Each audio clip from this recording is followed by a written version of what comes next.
Hey everyone, it's Daniel, It's Lacan. and today we'll be reading Jesus Feeds the Crowd. We'll pause now and read it.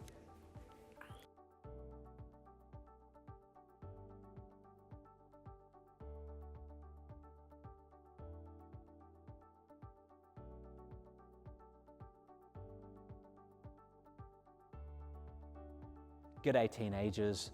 One of the things which really amazes me about Jesus is his love and his compassion for people. Wherever he went, he had hundreds of people following him. When he went from village to village, he would have hundreds of people following him, wanting to be taught by him, wanting healing from him. And in today's story, he is surrounded by 5,000 men plus some of their family. So he's being surrounded by thousands of people who are itching to hear what he has to say and who want to be taught by him. And it says that Jesus had compassion on them because they were like sheep without a shepherd. And as the story goes, Jesus is teaching the crowd for hours and hours, and it's starting to get late in the day.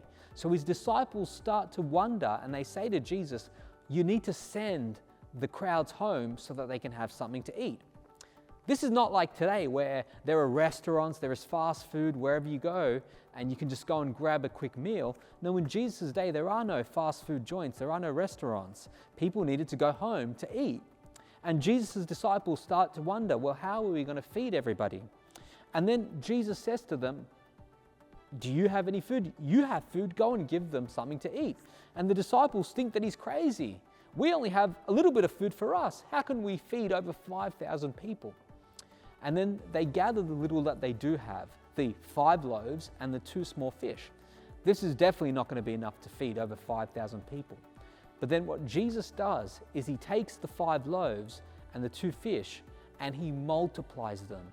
He performs a supernatural miracle and he multiplies the food so that it is sufficient to feed the 5,000 plus people that are there. Now this is remarkable. And there's a bit of an Old Testament context to this. You see, in the Old Testament, God's people, the nation of Israel, wandered in the wilderness. They wandered in the desert for 40 years. They had no homeland. They had no city for their own. So they wandered in the desert, and God provided them supernaturally with food for 40 years.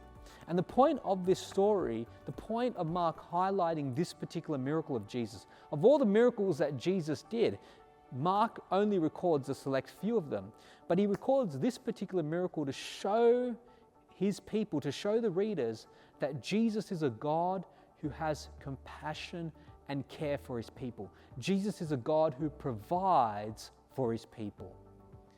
Whatever you need in life, now remember, your needs are different from your wants. You might want a lot of things in life, but there are only a select few things that you actually need.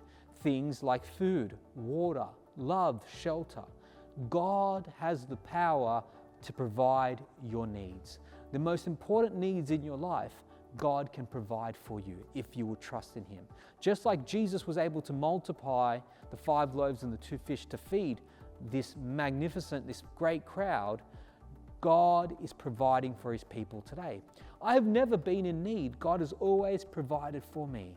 And God does that for his people because he loves us and he cares for us. So I want to encourage you today, whatever are the deepest, desperate needs of your life, maybe it's friendship, maybe it is family, maybe it is love, maybe it's care, Jesus and God have the power to provide for you. And God always provides for his people. Thank you so much for joining us here today. And thank you so much for reflecting on this powerful story. I hope you were blessed and encouraged by it. Now let's go into our 7 minutes of prayer and let's talk to our great and all-powerful God. Thanks so much, teenagers, and we'll see you next time.